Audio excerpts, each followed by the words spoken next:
وقال تعالى: يا أيها الرسول بلغ ما أنزل إليك فإن لم تفعل فما بلغت رسالته والله يعصمك من الناس. وقال النبي صلى الله عليه وسلم: إن الله بعثني كافة للناس رحمة فأدوا عني. وقال: بلغوا عني ولو آية. وقال: انما بعثت معلما. صدق اللہ العظیم وصدق رسولہ النبی الکریم. اس میں عزیز دوستوں اور بزرگوں، یہ شب جمعہ کی مجلس، یہ محفل، یہ ایمان کی محفل اور مجلس ہے. ایسی جگہوں پر ایمان بنتا ہے جیسے ٹیکسٹائل مل کے اندر کپڑا بنتا ہے اور گاڑیوں کے کارخانے میں گاڑیاں بنتی ہیں.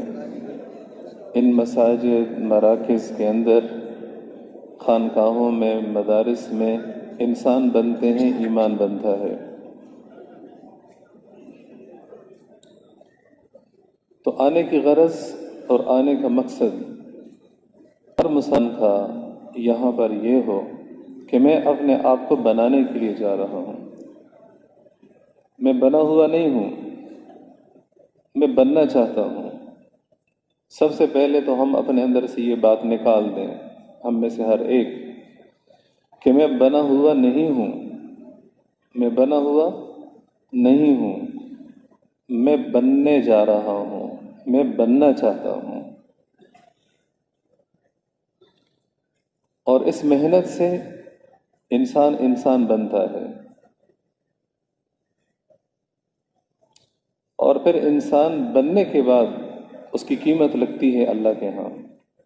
ہر بنی ہوئی اس کی قیمت ہوتی ہے، اور جو چیز بنی ہوئی نہیں ہوتی وہ بے قیمت ہوتی ہے، کم قیمت ہوتی ہے. سب سے بڑے درجے کے جو بنے ہوئے انسان تھے، سب سے اعلیٰ درجے کے، سب سے اوپر درجے کے، وہ حضرات انبیاء علیہم الصلوات و تسلیمات تھے، جن سے اللہ تعالیٰ براہ راست بات فرماتے تھے، ان سے گفتگو کرتے تھے. پھر ان انبیاء نے محنت فرمائی اور امت تیار کی. پھر انبیاء کے بعد نبیوں کے ماننے والے صحابہ، حواریین، وہ اس کائنات کے سب سے بہترین انسان تھے، بنے ہوئے تھے. پھر وقت کے ساتھ ساتھ کوالٹی، معیار کم ہوتا گیا اور ہم جیسے دنیا میں آ گئے. چھوٹی چھوٹی باتوں پہ لڑائی، معمولی باتوں پہ نفرتیں، گالی گلوچ، کسی کو حقیر سمجھ رہے ہیں، کسی کو مار پیٹ کر رہے ہیں، چھوٹی چھوٹی باتوں پہ. یہ وہ چیزیں ہیں جو انسان کو اللہ کی نگاہوں سے گرا دیتی ہیں. انسان چھوٹا ہو جاتا ہے، چھوٹا. تو یہ محنت انسانیت کی محنت ہے، انسانیت کی. اللہ تعالیٰ نے جو نظام چلایا اس کائنات کا، انسانوں کو بنایا، دنیا کو بنایا، تو اللہ تعالیٰ نے انبیاء کو جو محنت عطا فرمائی، وہ محنت انسانیت کی محنت تھی کہ جاؤ اور میرے بندوں کو ان صفات پہ لے کر آؤ، ان کے اندر یہ خوبیاں پیدا ہونی چاہیے. پھر ان نبیوں پر کتابیں نازل ہوئیں، صحیفے ان کو ملے. آخر میں حضور پاک صلی اللہ علیہ وسلم کو اللہ تعالیٰ نے اس دنیا میں نبی بنا کر بھیجا، اور آپ کو اللہ تعالیٰ نے قرآن عطا فرمایا. تمام کتابوں کی ماں، سب سے افضل کتاب، تورات، انجیل، زبور کے بعد قرآن، یہ اللہ تعالیٰ نے دیا. اس قرآن کے اندر کیا ہے؟ کہتے ہیں نا کہ علماء فرماتے ہیں کہ ساری آسمانی کتابوں کا جو خلاصہ ہے وہ قرآن پاک ہے. اور قرآن کا جو خلاصہ ہے، پورا قرآن کسی ایک جگہ پہ دیکھنا چاہتے ہو تو وہ ہے سورہ فاتحہ. جو ہم نماز میں پڑھتے ہیں الحمدللہ سے لے کے آخر تک، اور پورے سورہ فاتحہ کا جو خلاصہ ہے وہ ہے ایاک نعبد و ایاک نستعین۔ کیا مطلب ہے؟ بندہ جو ہے وہ اللہ تعالیٰ سے کہتا ہے کہ میری زندگی کا جو وظیفہ ہے، جو میری زندگی کا مقصد ہے، وہ ہے تجھے راضی کرنا، تیرا بن کے رہنا، تیرے لیے میری جان قربان، تیرے لیے میرا مال قربان، تجھ پر میری بیوی بچے قربان، تجھ پر میری ہر چیز قربان۔ قل ان صلاتی، آپ کہہ دیجئے کہ میری عبادتیں، بدنی عبادتیں، و نسکی، اور میری مالی عبادتیں، و محیایا، اور میری زندگی، و مماتی، اور میری موت، للہ رب العالمین، وہ صرف اللہ کے لیے ہے۔ میری زندگی، میری موت، میری چاہتیں، میری عبادتیں، میری تگ و دو، میری محنتیں، یا اللہ وہ سب تیرے لیے ہے۔ یہ ہے ایاک نعبد کا خلاصہ۔ میرا سب کچھ تیرا، میرا کچھ نہیں، سب تیرا ہے۔ و ایاک نستعین، اور اس دنیا کی زندگی میں مجھے تجھے ہی لے کر چلنا ہے، تجھ سے ہی میں نے مدد لینی ہے، تیرے بغیر تو میں کچھ بھی نہیں۔ میں صدر ہوں، میں چیف آف آرمی اسٹاف ہوں، میں ڈاکٹر ہوں، میں پیسے والا ہوں، میں طاقت والا ہوں، لیکن تیرے سوا تو میں کچھ بھی نہیں ہوں۔ یہ ہر مسلمان مرد عورت کے دل میں یہ بات اتر جائے کہ اللہ میں تیرے سوا کچھ بھی نہیں۔ اس دکان سے مجھے ساری دنیا بھی مل جائے اور تو ناراض ہو جائے تو مجھے نہیں چاہیے۔ اس جائیداد سے مجھے تقویت ملے اور تو ناراض ہو، تیری ناراضگی کے بدلے میں مجھے ساری دنیا نہیں چاہیے، کچھ بھی نہیں چاہیے۔ اس سیٹ اور اس عہدے سے مجھے دنیا میں عزت ملے اور تو مجھ سے ناراض ہو، مجھے نہیں چاہیے۔ دفع کرو ایسی دنیا کو، ایسی دولت کو، ایسے اختیارات کو، ایسی زندگی کو، ایسی خوشیوں کو، ایسے پروگرام کو، ایسے تقریبات کو جس میں اللہ ناراض ہو، کہ مسلمان کی زندگی کا مقصد اللہ کو راضی کرنا ہے۔ وَرِضْوَانٌ مِّنَ اللَّهِ اکبر، اور اللہ کی رضا تو سب سے بڑی چیز ہے، باقی سب چیزیں چھوٹی ہیں۔ تو جس نے اس آیت پہ عمل کیا، ایاک نعبد و ایاک نستعین، تیری ہی عبادت کروں گا اور تجھ ہی سے مدد طلب کروں گا، دل کے اندر تجھے جگہ دوں گا اور کسی کو نہیں، تو اس نے پورے قرآن پہ عمل کر لیا۔ پورے قرآن میں یہی کچھ ہے۔ پورا قرآن آپ کو بتاتا ہے کہ اللہ کو کیسے راضی کرو گے، کیسے اللہ کی عبادت کرو گے۔ قرآن میں اللہ بتاتا ہے کہ آپ نے اللہ سے مدد کیسے لینی ہے، قرآن بتاتا ہے۔ پھر حضور پاک صلی اللہ علیہ وسلم نے، چونکہ قرآن تو نقوش ہے، تحریر ہے، زندگی حضور پاک صلی اللہ علیہ وسلم نے آ کے ہمیں بتائی۔ زندگی قرآن آپ کے اندر اتر گیا، قرآن حضور پاک صلی اللہ علیہ وسلم کے اندر اتر گیا، تو حضور پاک صلی اللہ علیہ وسلم چلتے پھرتے قرآن بن گئے۔ سبحان اللہ۔ حضرت عائشہ رضی اللہ عنہا سے کسی نے پوچھا کہ حضور کے اخلاق کیسے تھے، تو آپ نے ارشاد فرمایا کہ حضور کے اخلاق قرآن تھا۔ قرآن پڑھو، جو قرآن میں ہے وہ حضور کی زندگی میں ہے، تب آپ امام بن گئے۔ تو یہ دونوں چیزیں ضروری ہیں۔ قرآن دستور حیات ہے اور حضور پاک صلی اللہ علیہ وسلم کی زندگی طریقہ حیات ہے۔ لا الہ الا اللہ توحید، نظریہ اور سوچ، اور محمد الرسول اللہ زندگی کیسے گزارنی ہے۔ اللہ تعالیٰ کا ارشاد ہے، لقد كان لكم في رسول الله اسوة حسنة لمن كان يرجو الله واليوم الآخر وذكر الله كثيرا، کہ اگر تم آئیڈیل زندگی اپنانا چاہتے ہو، پسندیدہ زندگی، معیاری زندگی، آپ ترماس لینے جاتے ہو نا بازار میں، بھئی مجھے ترماس چاہیے، چائنا والا نہیں چاہیے، جاپان والا چاہیے۔ چونکہ وہ کچھ دن چل جاتا ہے. چائنا والے ترماس میں چائے جلدی ٹھنڈی ہو جاتی ہے، شیشہ ٹوٹ جاتا ہے. تو کیا فائدہ ایسا لینے کا؟ تو مجھے اچھی چیز چاہیے، کپڑا اچھا چاہیے، جوتا چلنے والا اچھا چاہیے، سائیکل موٹر سائیکل اچھی کمپنی والا ہو. تو زندگی کون سی چاہیے؟ 2 نمبر یا 1 نمبر؟ 1 نمبر زندگی چاہیے. زندگی سے کیا مطلب؟ کہ میری زندگی میں کاروبار ہے تو کاروبار بھی میرا 1 نمبر ہو. میں زندگی میں خاوند بنوں گا تو 1 نمبر خاوند بنوں، بیٹا بنوں تو 1 نمبر بنوں، بیوی بنوں تو 1 نمبر بنوں، کسی کا دوست بنوں تو 1 نمبر، تاجر بنوں تو 1 نمبر، نہ کہ 2 نمبر. تو جس نے 1 نمبر بننا ہے وہ کس کی زندگی کو اپنائے، اور جس نے 2 نمبر بننا ہے مارکیٹ میں خام مال بہت موجود ہے، جس کے پیچھے چلنا چاہے چلے، جس کے پیچھے چلنا چاہے. حضور کی سنتوں کو چھوڑ دے اور جس کی زندگی اختیار کرنا چاہے اختیار کر لے. قیامت کے دن حضور پاک صلی اللہ علیہ وسلم کا امتی بن کر نہیں اٹھے گا. جس کے پیچھے چلا ہے اسی کے ساتھ اٹھے گا.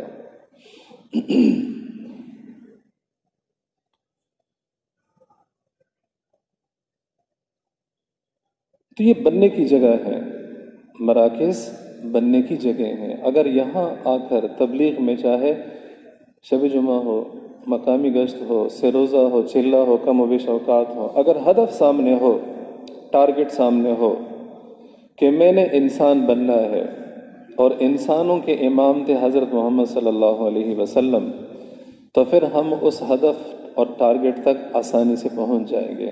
اور اگر پتہ ہی نہ ہو کہ ہم نے جانا کہاں ہے، چلنا کیسے ہے، تو ساری زندگی بھی لگا لیں نہیں بنیں گے. حضور پاک صلی اللہ علیہ وسلم کی صحبت میں ابو بکر صدیق رضی اللہ تعالیٰ عنہ بیٹھتے تھے، کیا بنے؟ عمر فاروق رضی اللہ تعالیٰ عنہ کیا بنے؟ حضور نے ارشاد فرمایا کہ میں نے سب کے احسان کا بدلہ چکا دیا، لیکن صدیق اکبر کا بدلہ اللہ ہی دے گا. اور حضرت عمر سے ارشاد فرمایا اگر میرے بعد کوئی نبی ہوتا تو عمر ہوتا. ایسے لوگ بن گئے. اور اسی صحبت میں عبداللہ بن ابی بن سلول بھی بیٹھتا تھا. اس نے نیت نہیں کی تھی کہ میں نے بننا ہے. وہ پہلے دن بھی بگڑا ہوا تھا اور آخری دن بھی بگڑا ہوا تھا. اور اب وہ اللہ ارشاد فرماتے ہیں ان المنافقین فی الدرک الاسفل من النار، وہ جہنم کے سب سے نچلے طبقے کے اندر اس وقت جل رہا ہے. جہنم کے اندر ایک جنت کا سردار بن گیا اور دوسرا جہنم کے تہہ میں پہنچ گیا، چونکہ اس نے نیت نہیں کی تھی. تو دنیا میں ہمیں اللہ نے بھیجا ہے بننے کے لیے. اور کیا بننا ہے؟ سب سے پہلی اپنی سوچ بنانی ہے، اپنے ذہن کو بنانا ہے. دیکھو اللہ تعالیٰ نے سر تو سب کو دیا ہے، بھینس کو بھی، گائے کو بھی، بکری کو بھی، ہر مخلوق کو اللہ نے سر دیا ہے، ٹھیک ہے نا. اور اس سر کے اندر دماغ بھی ہے کہ نہیں ہے؟ لیکن اللہ نے ان کو عقل نہیں دی. عقل کس کو دی ہے؟ انسانوں کو دی ہے. کیوں؟ کہ انسان سوچ سکتا ہے اور جانور سوچ نہیں سکتے. اور صحیح سوچ سے ہی صحیح فیصلے ہو سکتے ہیں، غلط سوچ سے غلط فیصلے ہی ہوں گے. یا تو میں کسی کے بارے میں مثبت سوچ رکھتا ہوں، اس کے بارے میں مجھے غصہ نہیں، نفرت نہیں، اس سے مجھے کینہ نہیں، بغض نہیں، تو میں اس کے بارے میں صحیح فیصلہ کروں گا. اور یا کسی سے مجھے نفرت ہے، اس پہ غصہ ہے، اس سے دشمنی ہے، تو میں اس کے بارے میں جب بھی فیصلہ کروں گا غلط فیصلہ کروں گا. تو یہ صلاحیت اللہ نے انسان کو عطا کی ہے. اگر انسان کے جسم کو اللہ نے احکام دیے ہیں، نماز انسان جسم سے پڑھتا ہے، روزہ انسان جسم سے رکھتا ہے، تلاوت انسان جسم سے کرتا ہے زبان سے، ذکر انسان زبان سے کرتا ہے، خیرات صدقات زکوٰۃ انسان جسم سے دیتا ہے، ہاتھ سے دیتا ہے. یہ احکام ہیں. اسی طرح کے احکام انسان کی سوچ کے ساتھ بھی ہیں. جتنا دین اللہ نے جسم اور وجود کو دیا ہے اتنا ہی دین اللہ تعالیٰ نے انسان کے دل اور دماغ کو بھی دیا ہے. دماغ اور دل کو اللہ نے آزاد نہیں چھوڑا. سب سے پہلے کیا ہے؟ وَعَلَمْ أَنَّهُ لَا إِلَهَ إِلَّا اللَّهُ. سب سے پہلے یہ سوچ ہے کہ اللہ کے سوا کوئی معبود نہیں ہے، بس کوئی معبود نہیں، کوئی رازق نہیں، کوئی خالق نہیں، کوئی موت دینے والا نہیں، کوئی زندگی دینے والا نہیں، کوئی عزت دینے والا نہیں، کوئی ذلت دینے والا نہیں، کوئی کامیابی دینے والا نہیں، کوئی ناکامی دینے والا نہیں۔ ساری دنیا کے انسان جمع ہو کر، ساری دنیا کے انسان، اور صرف سب کی چاہت ہو مجھے کامیاب کرنے کی، مجھ اکیلے کو 7 ارب انسان مجھے کامیاب کرنا چاہیں اور اللہ نہ چاہے تو میں کامیاب ہو سکتا ہوں؟ ساری دنیا کے انسان مجھے ناکام کرنا چاہیں، مجھے تکلیف پہنچانا چاہیں اور اللہ نہ چاہے تو مجھے کوئی ناکام کر سکتا ہے؟ نہیں کر سکتا۔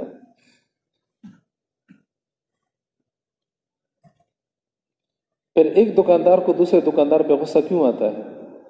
یار میرے کریانے کی دکان تھی، اس نے بھی ساتھ میں کھول دی، اب میرے پاس گاہک کم آئیں گے، ان کے پاس بھی جائیں گے، میرا نقصان ہوگا۔ کیوں؟ بھائی جائیداد میں سے اپنی بہن کو حصہ کیوں نہیں دیتا؟ بڑا بھائی اپنے چھوٹے بھائی کو کیوں نہیں دیتا؟ کیوں کچہریوں میں کیس چلے گئے بھائیوں کے، رشتہ داروں کے، کہ وہ یہ سمجھتا ہے کہ میرا نفع و نقصان اس میں ہے، یا وہ یہ سمجھتا ہے کہ میرا نفع و نقصان اللہ کے ہاتھ میں ہے؟ بتاؤ، اگر وہ یہ سمجھتا کہ عزت، ذلت، خوشی، غمی، کامیابی، ناکامی یہ اللہ کے ہاتھ میں ہے تو کیا وہ ایسا کرتا؟ بتاؤ، وہ کس چیز پہ یقین رکھتا ہے؟ مادے پر، چیزوں پر، دنیا پر، پیسے پر، کاروبار پر۔ دوسرا سوال، اگر واقعی اللہ ہی کے ہاتھ میں عزت اور کامیابی ہے اور یقیناً ہے تو پھر نماز کے وقت میں دکان کیوں نہیں بند کرتے؟ فجر کی نماز کے لیے مسجد میں کیوں نہیں جاتے؟ مؤذن کہتا ہے حی الصلاۃ خیر من النوم، نماز سونے سے بہتر ہے، کیوں نہیں جاتے؟ حی علی الصلاۃ، آؤ نماز کی طرف، حی علی الفلاح، آؤ کامیابی کی طرف، کیوں نہیں جاتے؟ اس کا مطلب یہ ہے کہ ہماری سوچ کے اندر یہ ہے کہ اگر میں اللہ کے حکم کی وجہ سے کاروبار میں کمی کروں گا تو میرا نقصان ہو جائے گا، اور اگر میں اللہ کے حکم کو پورا نہیں کروں گا اور دنیا کو، کاروبار کو، روزگار کو وقت دوں گا تو یہ میرا نقصان نہیں ہوگا، اس لیے لوگوں نے دین کو چھوڑ دیا۔ میں صحیح کہہ رہا ہوں یا غلط کہہ رہا ہوں؟ یہ بیماری ہے یا صحت ہے؟ یہ بیماری ہے نا، اس بیماری کو کیسے نکالیں گے؟ دیکھو نا، آج کل یہ کورونا کی جو وبا ہے پھیلی ہوئی ہے، کسی کو کھانسی بھی شروع ہو جائے، جو محتاط لوگ ہیں پہلے تو ماسک لگاتے ہیں، احتیاط کرتے ہیں، اور اس کے بعد پھر ڈاکٹر کے پاس جاتے ہیں، چیک کرواتے ہیں، پھر اپنے آپ کو بند کر دیتے ہیں کہ کہیں میری یہ زندگی موت میں نہ بدل جائے۔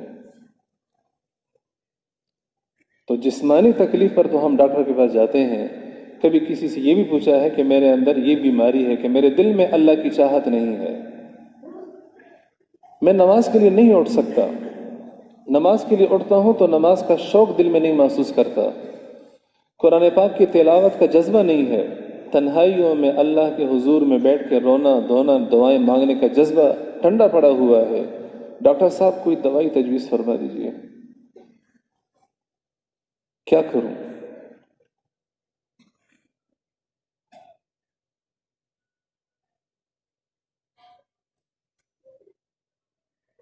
حضور پاک صلی اللہ علیہ وسلم کے پاس ایک آدمی آیا، یا رسول اللہ مرنے کو دل نہیں چاہتا۔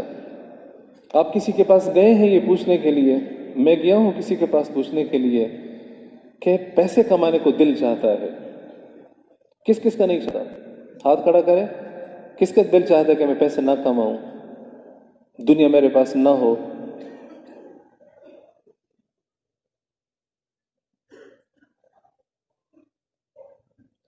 یا رسول اللہ مرنے کو دل نہیں چاہتا، یہ تو میری بیماری ہے، کیسے دور ہوگی؟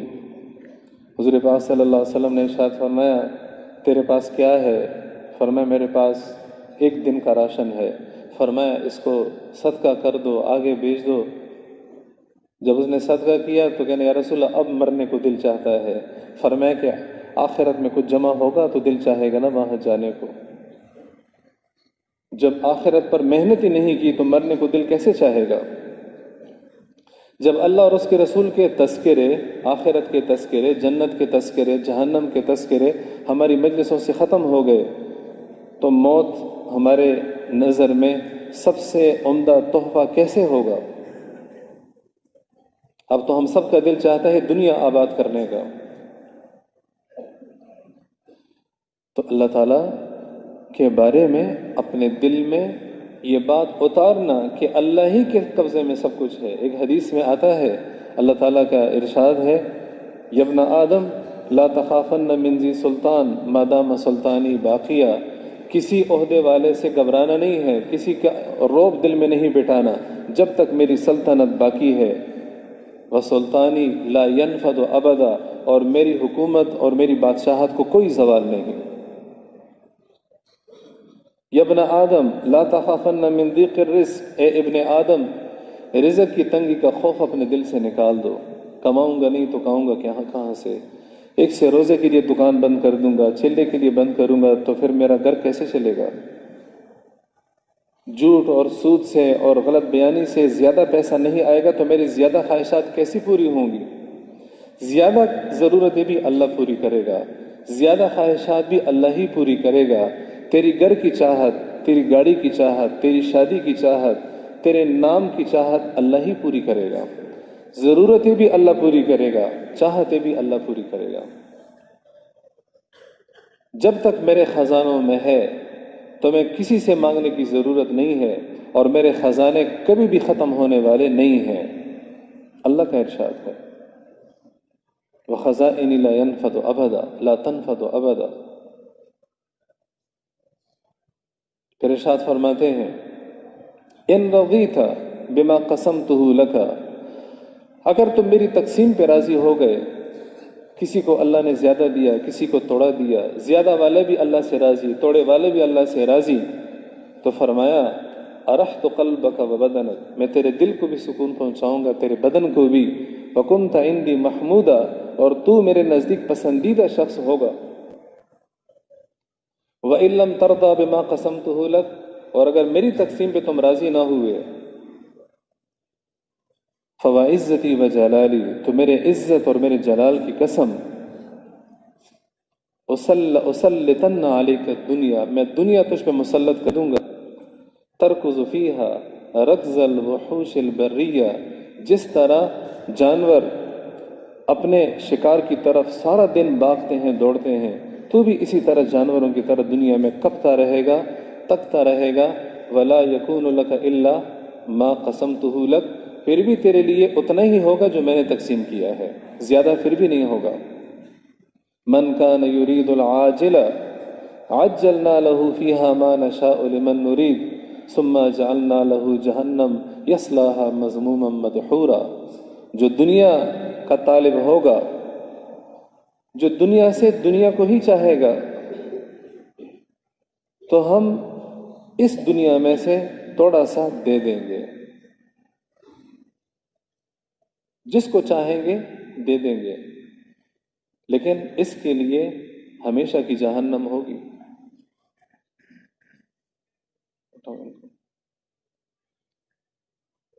وَمَنْ أَرَادَ الْآخِرَةَ وَسَعَى لَهَا سَعْيَهَا وَهُوَ مُؤْمِنٌ فَأُولَئِكَ كَانَ سَعْيُهُمْ مَشْكُورًا.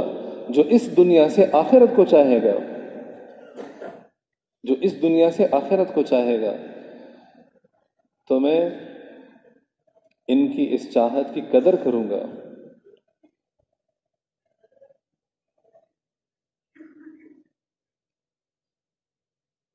برکت بھی دوں گا.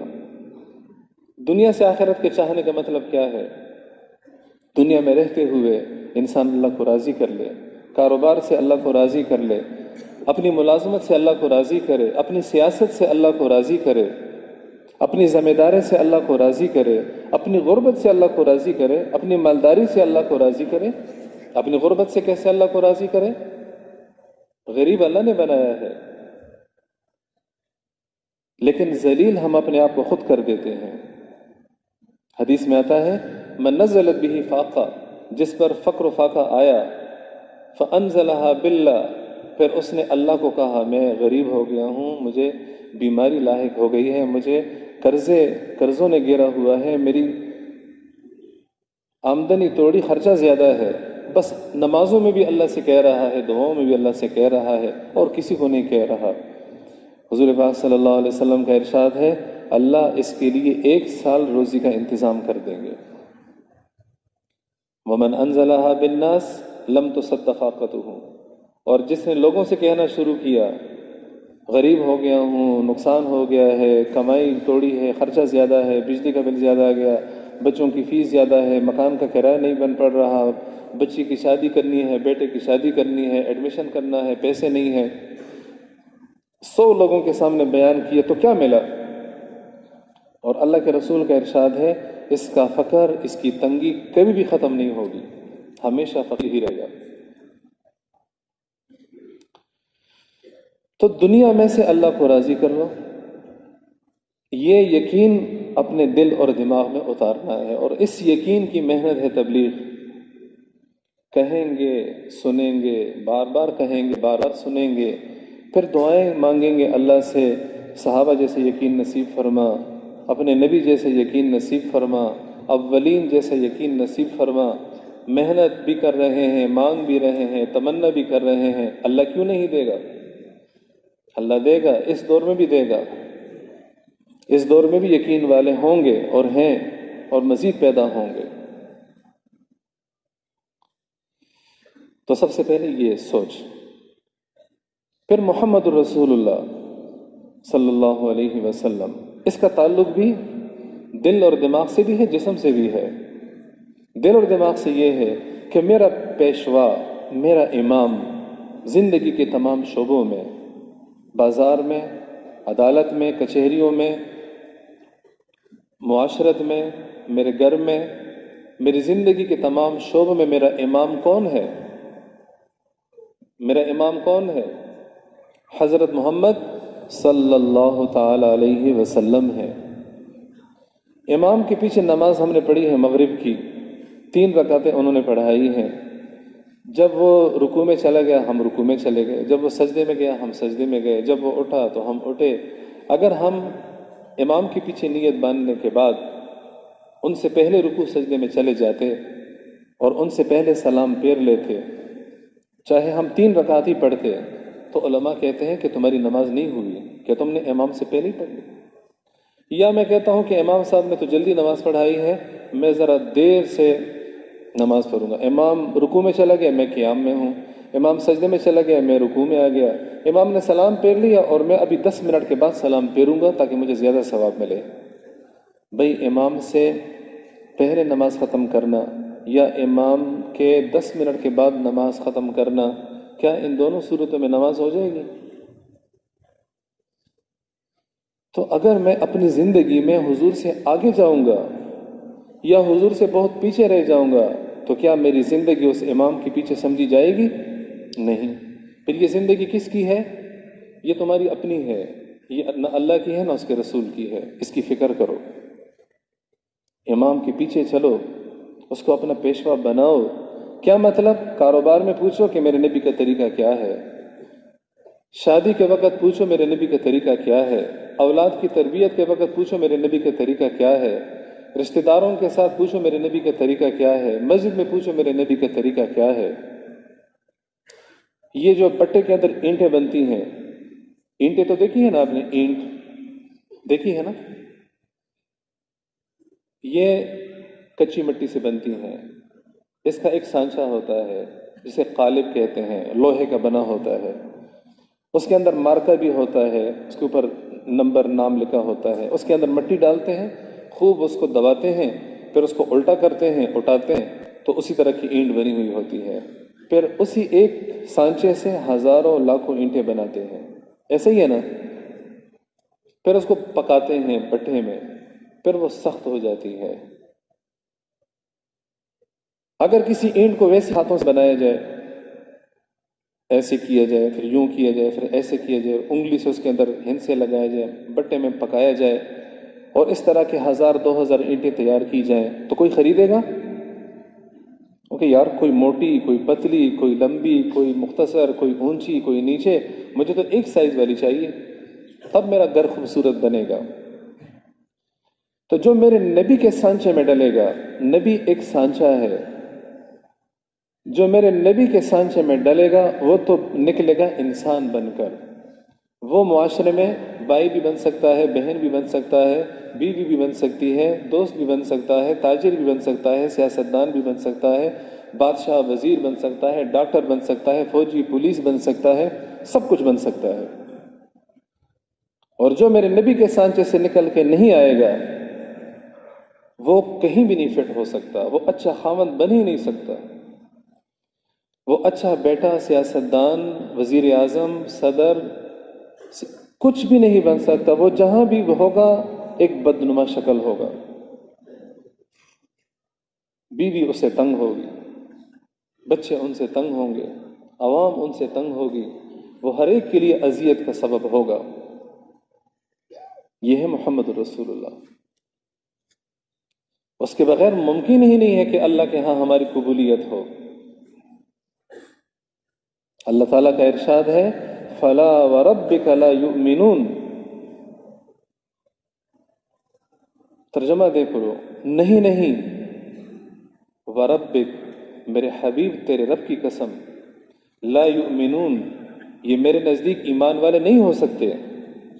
خلاصہ کیا ہوا؟ میرے نزدیک ان کا ایمان قابل قبول ہی نہیں ہے، تیرے رب کی قسم۔ اللہ تعالیٰ اپنے حبیب کی شان بڑھانے کے لیے اپنی طرف نسبت کر کے اپنی قسم کھا کے فرماتے ہیں تیرے رب کی قسم ان کا ایمان میرے نزدیک قبول ہی نہیں ہے۔ حتی یحکموک فیما شجر بینہم، جب تک یہ آپ کو اپنا فیصل نہیں مانتے، فیصلہ کرنے والا، ان کے معاملات کاروبار میں، ان کے معاملات خاندان میں، ان کے معاملات زمین وغیرہ کے لین دین میں جب آپس میں بگڑ جائیں تو جب تک میرے حبیب تیری شریعت کے اوپر یہ فیصلہ نہیں کریں گے اور تجھے اپنا سب کچھ نہیں سمجھیں گے تو میں اللہ یہ کہتا ہوں کہ ان کا ایمان میرے نزدیک کوئی حیثیت نہیں رکھتا۔ اے زمین والوں تمہیں زمین مبارک ہو، چھین لی، دکان چھین لی، پیسے چھین لیے، پرائی زمین پہ دعویٰ کر لیا، پرائے پلاٹ پہ لڑائی جھگڑا قائم کر دیا، تجھے یہی مبارک ہو۔ اللہ کہتا ہے تیرا ایمان ختم ہو گیا۔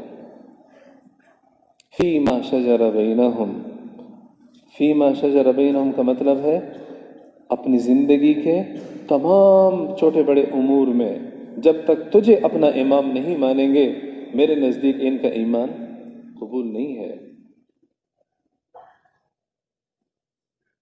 ثم لا يجدوا في انفسهم حرجا، اور جب آپ فیصلہ کر لیں پھر ان پر وہ فیصلہ ناگوار بھی نہ گزرے، اپنے دلوں کو سمجھائیں۔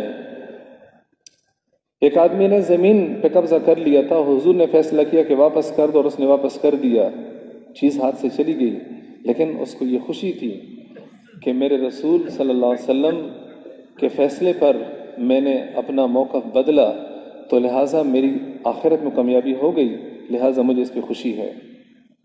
وَيُسَلِّمُوا تَسْلِيمًا، اور اپنے آپ کو تیرے سپرد کر دیں، اپنی منمانی چھوڑ دیں، اپنی مرضی چھوڑ دیں، تیری مرضی پہ آ جائیں، اپنے جذبات کو چھوڑو، اپنی مرضی کو چھوڑو، اپنی انا کو چھوڑو اور اپنے نبی کی غلامی میں آ جاؤ۔ یہ ہے محمد الرسول اللہ۔ اور دوسری بات یہ ہے کہ جب تک ہم اللہ اور اس کے رسول کے بارے میں نہیں جانتے ہم ان کو عزت نہیں دے سکتے، ہم ان کے راستے پہ نہیں چل سکتے، جانتے ہی نہیں ہیں۔ اس کی آپ کو کیا مثال دوں؟ ایک پولیس والا بہت بڑا افسر ہے، مولانا طارق امین صاحب ان کی مثال دیتے تھے، مولانا عبد الخالق صاحب ان کے دوست تھے اور وہ DIG تھے، تو وہ سول کپڑے میں مولانا صاحب کے ساتھ جا رہے تھے اور سامنے وہ دروازہ بند تھا اور وہاں پر ایک کانسٹیبل کھڑا تھا تو ان سے کہا دروازہ کھولو، وہ کہتے ادھر سے آ جاؤ، تو انہوں نے کہا وہ راستہ بہت لمبا ہے، دروازہ کھول دو، تو انہوں نے کہا میرے پاس چابی نہیں ہے، تو انہوں نے کہا میں عبد الخالق ہوں۔ یس سر، جی سر۔ اسی وقت پاؤں تلے زمین نکل گئی کہ یہ تو اتنا بڑا افسر ہے، ابھی مجھے نوکری سے نکال دے، مجھے سزا دے، جی مجھے معاف کر دو، مجھے معاف کر دو۔ چابی نکال دی، تالا کھول لیا۔ پہلے پتہ نہیں تھا تو حکم نہیں مان رہے تھے، پھر جب پتہ چل گیا تو مان گئے۔ ہمیں میرے عزیزوں اللہ کے بارے میں نہیں پتہ، تبلیغ میں نکل کر اس کا تذکرہ کرنے سے اللہ کی عظمت ہمارے دلوں میں پیدا ہوگی۔ اللہ کے رسول کے بارے میں نہیں پتہ، اس وجہ سے ان کی سنتوں کو ہم ہوا میں اڑا دیتے ہیں، جیسے کاغذ کے پرزے پرزے کر کے ہوا میں اڑا دیتا ہے، ایسے ہم پیارے نبی کی کتنی سنتوں کو ہوا میں اڑا دیتے ہیں، کیونکہ ہمیں ان کے بارے میں پتہ نہیں ہے۔ تو پہلے پتہ کر لیں، علم حاصل کر لیں۔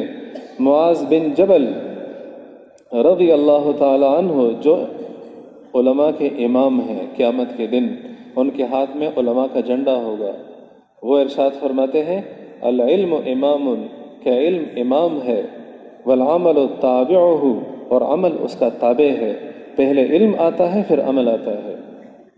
علماء کے پاس جاؤ، ان سے سیکھو، اپنی زندگی کے مسائل علماء سے پوچھو۔ نماز کے مسائل، طہارت کے مسائل، طلاق کے مسائل تو پوچھتے ہیں، لیکن معاشرت کے مسائل، کاروبار کے مسائل نہیں پوچھتے، زمینوں کے مسائل نہیں پوچھتے۔ علماء سے پوچھو، کم سے کم عمل نہ بھی ہو اتنا تو افسوس ہوگا کہ غلط کر رہا ہوں۔ اگر غلط بھی کر رہے ہو، علم بھی نہیں ہے تو کہے گا ٹھیک کر رہا ہوں، تو ایمان بھی چلا جائے گا۔ یہ ضروری ہے۔ اور نماز کے ذریعے سے اللہ تعالیٰ سے تعلق قائم ہوتا ہے، نماز کے ذریعے سے، تلاوت کے ذریعے سے، ذکر کے ذریعے سے۔ حضرت علی رضی اللہ تعالیٰ عنہ کا ارشاد ہے کہ جب میرا دل چاہتا ہے کہ میں اللہ سے باتیں کروں، جیسے میں آپ سے باتیں کر رہا ہوں، میرا دل چاہے میں اللہ سے باتیں کروں تو پھر میں نماز کی نیت باندھتا ہوں، پھر میں اللہ سے باتیں کرتا ہوں۔ الحمدللہ رب العالمین الرحمن الرحیم مالک یوم الدین ایاک نعبد و ایاک نستعین، تیری ہی عبادت کروں گا، تجھ ہی سے مدد طلب کروں گا۔ اہدنا الصراط المستقیم، یا اللہ مجھے سیدھا راستہ دکھا، سیدھے راستے پہ چلا۔ صراط الذین انعمت علیہم، ان لوگوں کا راستہ جن پر تو نے انعام کیا، غیر المغضوب علیہم ولا الضالین، نہ کہ ان لوگوں کا راستہ جن سے تو ناراض ہو گیا، جن پر تم نے غضب فرمایا، لعنت فرمائی۔ یہود و نصارہ کے راستے پہ مجھے نہ چلا، مجھے نبیوں کے راستے پہ چلا، صدیقین، شہداء، صالحین کے راستے پر چلا۔ یہ اللہ سے باتیں ہیں۔ اور جب میرا دل چاہتا ہے اللہ مجھ سے بات کرے تو پھر میں قرآن پاک کی تلاوت کرتا ہوں، پھر میں کہتا ہوں میرا اللہ یہ کہہ رہا ہے، میرا اللہ یہ کہہ رہا ہے، میرا اللہ مجھ سے باتیں کر رہا ہے۔ اب اگر اللہ کی باتوں کی سمجھ ہی نہ آئے پھر بھی فائدہ ہے، فائدے سے پھر بھی خالی نہیں، لیکن اس سے زندگی نہیں بنے گی۔ مطلب سمجھتے ہوئے قرآن پاک کی تلاوت کرنے سے زندگی بنے گی، مطلب کہ بغیر قرآن پاک پڑھنے سے ثواب ملے گا، اور یہ سوچتے ہوئے کہ میرا اللہ مجھ سے بات کر رہا ہے، دل کی نورانیت بڑھے گی۔ قرآن پاک کی تلاوت ایسی چیز ہے، سمجھ کر پڑھو، بغیر سمجھے پڑھو، اللہ کا قرب، اللہ کی محبت حاصل ہوتی ہے۔ لیکن نہ سمجھ کر پڑھنے کی ایک مثال آپ کو دیتا ہوں۔ ایک خاتون نے اپنے بیٹے کو دبئی بھیجا، جو ان کے پاس زیورات تھے، چیزیں تھیں، بیچ بوجھ کے بیٹے کو بھیجا کہ وہاں سے کمائے گا تو بھیجے گا۔ بیٹے نے پہلے مہینے خط لکھا، دوسرے، تیسرے، چوتھے مہینے خط لکھا۔ اس بڑھیا کو خط پڑھنا نہیں آتا تھا، اس خط کو وہ چومتی تھی اور سینے سے لگاتی تھی اور صندوق میں رکھ لیتی تھی۔ کچھ مہینوں کے بعد بیمار ہو گئی، اتنی زیادہ بیمار ہو گئی کہ ڈاکٹروں نے جواب دے دیا مر گئی۔ لوگوں نے باتیں کرنی شروع کر دی، کتنا نافرمان بچہ ہے، اس ماں نے اس کے لیے کیا کیا اور اس نے ماں کے ساتھ کیا کیا، 2 پیسے بھی نہیں بھیجے ان کے علاج کے لیے، اتنا بھی خیال نہیں رکھا۔ بچہ بھی آ گیا، لوگوں نے ان کو ملامت کیا، اس نے کہا میں نے تو ہر مہینے پیسے بھیجے ہیں، تو انہوں نے کہا تو نے 1 ٹکا بھی نہیں بھیجا۔ انہوں نے کہا اچھا میں دیکھتا ہوں۔ صندوق کھولا تو خط نکالے، لوگوں سے کہا پڑھو، اس میں لکھا تھا امی جان میں خیریت سے ہوں، آپ کی دعاؤں کی ضرورت ہے وغیرہ وغیرہ، نیچے لکھا تھا میں نے اتنے 1000 روپے بھیجے ہیں فلاں بندے کے پاس، یہ ان کا ٹیلی فون نمبر ہے، ان سے لے لو، یا فلاں دکاندار کے پاس ہے، یا فلاں بینک میں ہے، لے لو۔ طریقہ بتا دیا۔ ماں کو پڑھنا نہیں آتا تھا، نہ ان پیسے سے فائدہ اٹھایا، نہ اس خط کو سمجھا، اور بغیر فائدے کی دنیا سے چلی گئی۔ ہمارا قرآن پاک کی کتابت یہ مطلب ہے۔ اسی طرح ہم وظیفے پڑھتے ہیں، کوئی کہے نا کہ مجھے یہ مسئلہ ہے، وہ مسئلہ، یہ وظیفہ پڑھ لو، یہ وظیفہ پڑھ لو، یہ وظیفہ پڑھ لو، وظیفے کی رٹ لگائے پھرتے ہیں، لیکن اس وظیفے کو دعا نہیں سمجھتے۔ ایک ہے دعا پڑھنا اور ایک ہے دعا مانگنا۔ پڑھنے اور مانگنے میں بہت فرق ہے۔ پڑھنا کیا ہے؟ لا الہ الا انت سبحانک انی کنت من الظالمین، لا الہ الا انت سبحانک انی کنت من الظالمین، لا الہ الا انت کنت من الظالمین، لا الہ الا انت کنت من الظالمین، لا الہ الا انت سبحانک انی کنت من الظالمین، لا الہ الا انت کنت من الظالمین۔ ایک سانس میں نے 10 دفعہ پڑھ لیا۔ اور مانگنا کیا ہے؟ لا الہ الا انت سبحانک انی کنت من الظالمین، تیرے سوا کوئی معبود نہیں، پاکیزہ ہے تیری ہستی، ہر عیب سے پاک ہے، میں ظالم ہوں، میرے اوپر رحم فرما۔ اس معنی کو دیکھتے ہوئے اللہ کے حضور میں اپنی کمی، اپنی نالائکی، اپنی کوتاہی کا اعتراف کرنا اور اس کی عظمتوں کا اعتراف کر کے فریاد کرنے کا نام دعا ہے۔ پڑھنے کا نام دعا نہیں ہے، مانگنے کا نام دعا ہے۔ اسی لیے حضور پاک صلی اللہ علیہ وسلم کی جو دعائیں آپ کو ملیں گی نا، کوئی ہزاروں کی تعداد میں نہیں ملیں گی، بہت کم تعداد میں ملیں گی۔ میں آپ کو ایک دعا بتاتا ہوں، حسبی اللہ لا الہ الا ہوا علیہ توکلت وہو رب العرش العظیم۔ کتنی بڑی دعا ہے؟ حسبی اللہ لا الہ الا ہوا علیہ توکلت وہو رب العرش العظیم۔ 5 سیکنڈ 4 سیکنڈ میں پڑھ لیا میں نے۔ حضور پاک صلی اللہ علیہ وسلم کا ارشاد ہے، جو اس دعا کو 7 دفعہ صبح پڑھے گا، 7 دفعہ شام کو پڑھے گا، جس مقصد کے لیے پڑھے گا، جس مہم کے لیے پڑھے گا، اس کے لیے کافی ہو جائے گا۔ پیارے نبی کا ارشاد ہے، زمین آسمان سے زیادہ وزنی ہے، کافی ہو جائے گا۔ آگے عجیب بات ارشاد فرمائی، کفاہ اللہ ما اہمہ صادقا من قلبہ او کاذبا۔ فرمایا دل کے یقین سے پڑھے یا بغیر یقین کے پڑھے، جو بات اس کو پریشان کر رہی ہے، جو اندیشہ اس کو لائق ہے، وہ اندیشہ ختم ہو جائے گا اس دعا کی برکت سے۔ کہیں دعائیں آپ نے 3 دفعہ فرمائی، یہ پڑھو 3 دفعہ، یہ پڑھو 1 دفعہ، یہ پڑھو 7 دفعہ۔ بہت کم دعائیں ہیں جو آپ صلی اللہ علیہ وسلم نے 100 دفعہ ارشاد فرمائی، لیکن آپ نے زندگی بھر کے مسائل کا حل اس میں ارشاد فرما دیا۔ لا حول ولا قوت الا باللہ، حضور ارشاد فرماتے ہیں یہ عرش کے نیچے ایک خزانہ ہے، یہ مجھے وہاں سے یہ ورد ملا ہے۔ اور فرمایا کہ اس دعا میں 99 حاجتوں کا حل ہے، اور سب سے کم حاجت وہ فقر ہے۔ اس ورد کو کثرت سے پڑھنے سے آپ کی 100 حاجتیں پوری ہوں گی، جس میں سے سب سے چھوٹی جو حاجت آپ کی ہوگی وہ فقر ہے، جو اس وقت ہماری سب سے بڑی پریشانی ہے۔ اور امام مکحول فرماتے ہیں 70 بلاؤں سے نجات ہے اس ورد میں، اور سب سے کم ہے، فرمایا کہ وہ فقر و فاقہ ہے۔ لیکن پڑھنے والے کتنے ہیں؟ کوئی نہیں۔ اس دعا میں کیا ہے؟ لا حول، میں گناہوں سے نہیں بچ سکتا، ولا قوت، میں کوئی نیکی کا کام نہیں کر سکتا، الا باللہ، تیرے مدد کے بغیر۔ یہ اس کا مطلب ہے۔ یا اللہ مطلب کہ میں تو کچھ بھی نہیں کر سکتا، تیری مدد ہوگی تو تبلیغ بھی ہوگی، دعا بھی ہوگی، رونا دھونا بھی ہوگا، گناہوں سے بچنا بھی ہوگا، تقوی بھی ہوگا۔ تیری مدد نہیں ہوگی تو کچھ بھی نہیں ہوگا۔ تیری مدد ہوگی تو کلمہ نصیب ہوگا، نہیں ہوگی تو کلمے کے بغیر دنیا سے جاؤں گا۔ یہ کیا ہے؟ بندگی کا اعتراف، اپنی بے کسی کا، اپنے سے کچھ نہ ہونے کا اعتراف۔ تب جا کے اللہ کی رحمت آتی ہے، جب بندہ کہتا ہے نا میری تو بس ہو گئی، اب تو میں کچھ نہیں کر سکتا، پھر اللہ تعالیٰ کی مدد کے دروازے کھلتے ہیں۔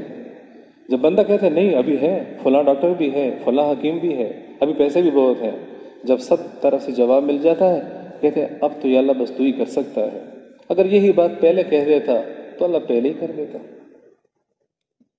اس لیے حضرت عبداللہ صاحب فرماتے تھے رحمۃ اللہ علیہ کہ تم ابھی بیان کے بعد جب ناشتے کے لیے جاؤ نا تو ناشتے کے لیے جانے سے پہلے 2 رکعت نفل پڑھ لو اور اللہ سے کہو یا اللہ مجھے بھوک لگی ہے، ناشتہ کھلا دے۔ اگرچہ تیرے جیب میں پیسے ہیں پھر جا کے ناشتہ کر لو، ناشتے کے بعد اللہ کا شکریہ ادا کرو کہ اللہ تو نے مجھے کھلایا ہے، الحمدللہ الذی اطعمنا وسقانا۔ ایسے کرتے رہو گے تو تمہارے دل میں یہ بات آئے گی کہ مجھے تو اللہ ہی کھلاتا ہے، اللہ ہی پلاتا ہے۔ کہتے ایک نوجوان میرے پاس آیا، کہنے لگا کہ آپ کی بات پر میں نے یقین کر لیا، میں ایسے ہی کرتا رہا اور پھر اپنے ہی پیسوں سے ٹوکن خریدتا، ناشتہ کرتا۔ ایک دن ایسے ہو کہ میرے پاس پیسے نہیں تھے تو میں ناشتہ کرنے نہیں جا رہا تھا، پھر مجھے آپ کی بات یاد آ گئی تو میں نے نفل پڑھ لیے اور نفل پڑھنے کے بعد کنٹین کی طرف گیا۔ میں نے کہا جتنا میں کر سکتا اتنا تو کر لوں نا، مانگنا تو کسی سے نہیں ہے۔ کنٹین میں داخل ہی ہوا تھا کہ ایک دوست نے مجھے پکڑ لیا، یار آج میں تجھے ناشتہ کرواؤں گا۔ مجھے یقین آ گیا کہ اللہ ہی کراتا ہے۔ کاروبار میں جاؤ، کوئی بھی مسئلہ ہو اللہ سے مانگ کے جاؤ، یہ میرے نبی نے ہمیں اعمال عطا فرمائے ہیں۔ اور آخری بات، ابھی مشورے میں پیر صاحب نے جس بات سے ابتدا کی وہ یہ کہ حاجی عبدالوہاب صاحب رحمۃ اللہ علیہ نے فرمایا کہ جس مسلمان کو بھی دیکھو اسے جنتی سمجھو، اسے کیا سمجھو؟ جنتی سمجھو، یعنی کہ مسلمان کو عزت دو۔ تو مجھے ایک حدیث یاد آ گئی، حضرت انس رضی اللہ تعالیٰ عنہ نے حضور پاک صلی اللہ علیہ وسلم کی 10 سال خدمت کی، 10 سال، اور وہ ارشاد فرماتے ہیں کہ میرے نبی نے مجھے کہا یا بنی اذا خرجت من بیتک، جب تم گھر سے نکلو، فلا یقان بصر على احد بصرك على احد من اهل القبلہ الا ظننت ان له الفضل عليك۔ تم جب گھر سے نکلو تمہاری نظر جس مسلمان پر بھی پڑے، چاہے وہ اپنے آپ کو بریل بھی کہتا ہے، چاہے وہ اپنے آپ کو دیوبند، جس جماعت کا بھی کہتا ہے، جب تمہاری اس میں نظر پڑے تو تم نے اسے اپنے آپ سے افضل سمجھنا ہے، اپنے آپ سے افضل سمجھنا ہے۔ اگرچہ اس کا عمل تجھ جیسا نہ ہو، تم نماز پڑھتے ہو، تمہیں پتہ ہے وہ نماز نہیں پڑھتا، تمہارے منہ پہ داڑھی ہے اس کے منہ پہ داڑھی نہیں ہے، تم نے تبلیغ میں بہت وقت لگایا اور اس نے ایک سے روزہ بھی نہیں لگایا، لیکن پھر بھی اسے اپنے سے افضل سمجھنا ہے۔ کیوں؟ کہ پتہ نہیں کہ خاتمہ ایمان پر کس کا ہوتا ہے، تیرا یا اس کا، خاتمے کا پتہ نہیں ہے۔ تو مسلمان کو عزت دینا، مسلمان کو اپنے سے افضل سمجھنا۔ تو آج نیت کرتے ہیں نا اپنے علاوہ سب کو اپنے سے بہتر سمجھیں گے۔ اور میں آپ کو اپنے نبی کا بتاؤں، یہ تو حضرت انس سے فرما رہے ہیں نا، حضور کی اپنی سوچ کیا تھی۔ فرمایا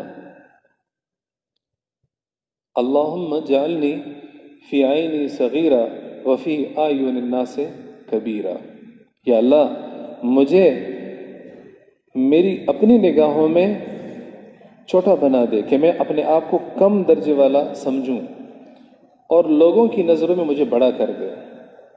دوسری دعا ہے اللہم وفی انفسنا لک رب فذللنا وفی اعین الناس فعظمنا، یا اللہ ہمیں اپنی آپ میں، اپنی جان میں اپنے آپ کو کم سمجھنے کی توفیق دے دے اور لوگوں کی نگاہوں میں عظیم سمجھنے کی توفیق دے دے کہ لوگ ہمیں بڑا سمجھیں، لوگ ہمیں بڑا سمجھیں۔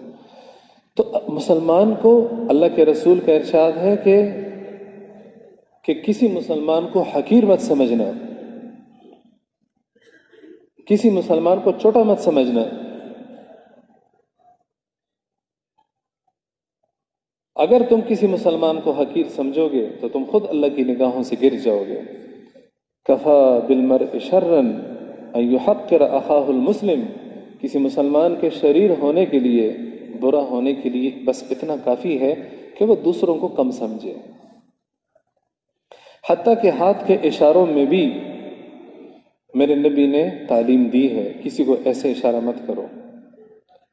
یہاں تک کہ آنکھ کے اشارے میں بھی آپ نے میرا فرمایا کہ آنکھ کے اشارے سے بھی یہ ثابت نہ ہو کہ تم کسی کو کم بتا رہے ہو۔ یا ایھا الذین آمنوا لا یسخر قوم من قوم عسى ان یکونوا خیرا منہم، اے ایمان والو کوئی کسی کو کم نہ سمجھے، شاید وہ مرد جسے تم کم سمجھتے ہو وہ تجھ سے بہتر ہو۔ ولا نساء من نساء، اور نہ کوئی عورت کسی عورت کو کم سمجھے، عسى ان یکن خیرا منہن، ہو سکتا ہے وہ عورت اس سے بہتر ہو۔ ولا تنابزوا بالالقاب، اور لوگوں کو برے القاب سے مت پکارو، او کالیا، کسی کو کالے کے نام سے پکار لیا، کسی کو کوڈو کے نام سے پکار لیا، کسی کو چھوٹو کے نام سے پکار لیا، اور مقصود ان کو کم بتانا، کم سمجھانا مقصود تھا، تو اللہ تعالی نے اس میں فرمایا وَلَا تَلْمِزُوا أَنفُسَكُمْ، فرمایا کہ کسی کے ساتھ کسی کا مذاق نہ اڑاؤ، نہ زبان سے نہ اشاروں سے۔ جیسے ہم اشاروں سے کہہ دیتے ہیں، آنکھ کے اشارے سے، ہاتھ کے اشارے سے، کسی کے خاندان کے اشارے سے، کسی کے ماں کے اشارے سے جب ہم کم بتاتے ہیں